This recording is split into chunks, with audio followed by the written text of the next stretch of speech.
whatever the battles that Republicans are having, they're arguing that voters are more interested in solutions than soap operas. Now, the media won't tell you that, of course, but Florida Senator Marco Rubio is, adding his considerable political heft to getting more Republicans to join him in the Senate. Today, barnstorming the Buckeye State with Ohio State Treasurer Josh Mandel, who many have compared with the rising young Florida star in his challenge to incumbent Senator Sherrod Brown. Both gentlemen joining me right now. Gentlemen, welcome. Good to have you. Thank you. Thank you. Senator Rubio, you could have your pick of a lot of candidates and causes to support. Right now, you put it to the Ohio Treasurer, who trails by a lot in mock-ups with Sherrod Brown. That could change, but obviously you didn't take the sure political route, someone who was very close. You chose this one as your debut endorsement start. Why?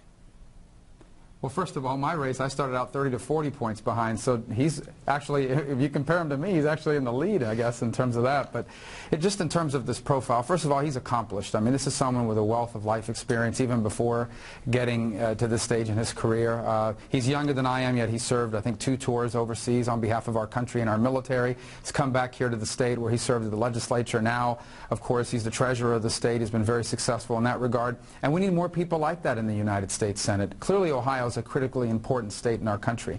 But moving forward, it's important that we change who's in charge in the United States Senate. We need a majority, in my opinion, a majority of Republicans, so we can start to tackle some of these issues like saving Medicare and Social Security, like making sure that we, the United States, the most energy-rich country in the world, is fully utilizing all of our energy resources, not just to lower costs, but to grow our economy and to create jobs. And we're not going to do that with the current bunch that's in charge right now. We're going to need to make some changes, and I think he's a great start in that regard. Treasurer, maybe owing to your entrance in this race, your critics have said that you have been sort of like an absentee treasurer, that you've missed almost every board of deposit meeting, a board that you chair, and that you've been almost, as soon as you got in this post, you've been running for this new post. What do you say? We believe we're running one of the most efficient and effective state treasurer offices in America. While the U.S. credit rating was unfortunately downgraded for the first time in American history last year, and 14 local government funds around the country were downgraded, we earned the highest rating we could earn, a AAA rating from Standard & Poor's on the $4 billion local government investment fund I manage.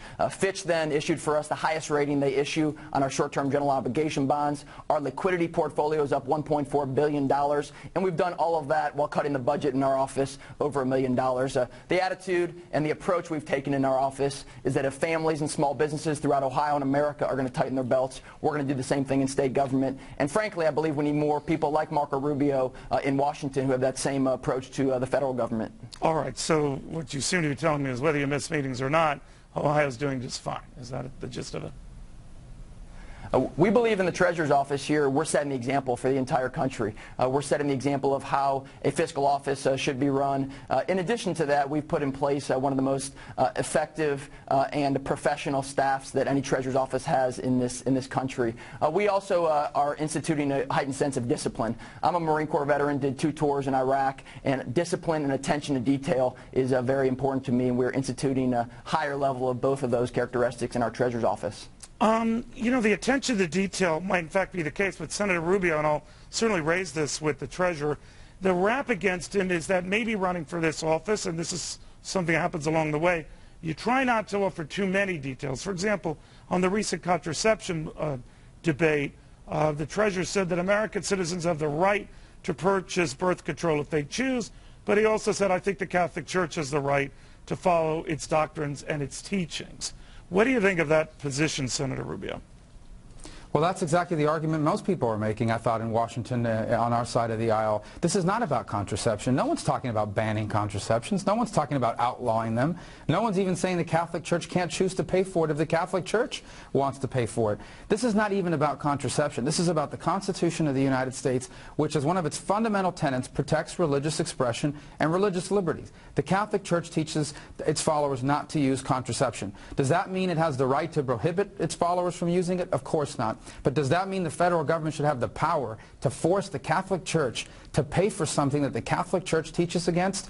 Well, if the federal government has the power to do that, then there is no religious liberty protection in the Constitution. And so that's what this issue is about at the end of the day. Today it just happens to be about contraception. Tomorrow it could be about something else. But the fundamental principles of religious liberty, which in many ways are at the core of the founding of this great republic, I think those are always relevant issues and they should always be protected. So, Senator Rubio, when you hear the response of the controversy generated by Rush Limbaugh's remarks on this very issue, justified that sponsors would want to vote from him?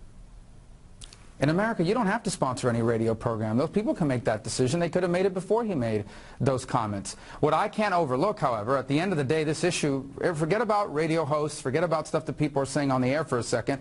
This fundamental issue, at the end of the day, is not about any of that. It is about the Constitution's protection of religious liberties. That's what this issue is about. Obviously, the left and the Democrats want to create distractions because they don't want to admit that what they're trying to do is use the power of the federal government to force a church to pay for something that the church teaches against. And they don't want to admit that because when it's explained that way to people, people get pretty turned off by it. But you were critical, I guess, of the language Mr. Limbaugh used. You still critical? Well, look, what I said, I'm not going to have a comment every time somebody says something on the air. I mean, the bottom line is that, you know, he has apologized for it. People have dealt with it by pulling their ads, and the Obama administration and the others are doing what they're doing. Those aren't words that I use, but at the end of the day, that's not what this issue is about. And obviously, I think most people would say they wouldn't use that terminology. But that's not what the issue is about. The issue here is about religious liberties, and obviously that's been lost a little bit in the last couple of weeks. We need to remember what's happened here and why it happened.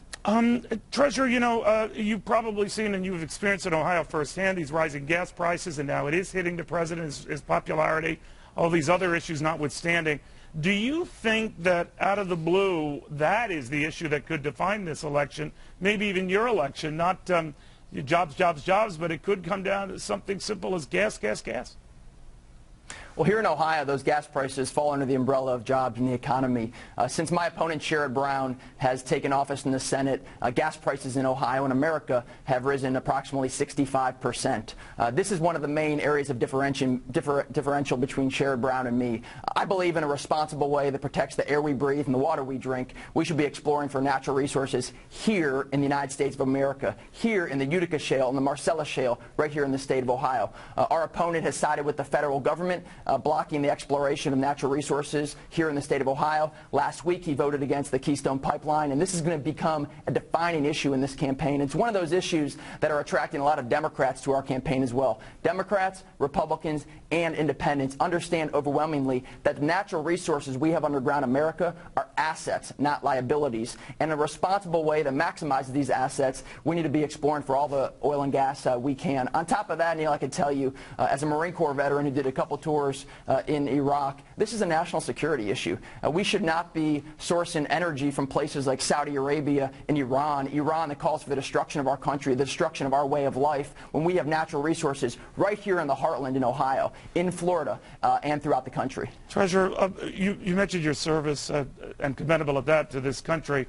Obviously, you're aware of the fallout from this Marine who shot and killed 16 Afghans over the weekend, and President Karzai of Afghanistan has said this is unforgivable, and heightening the tensions between our two countries, and some arguing that Karzai himself has fanned the flames. What do you think of that?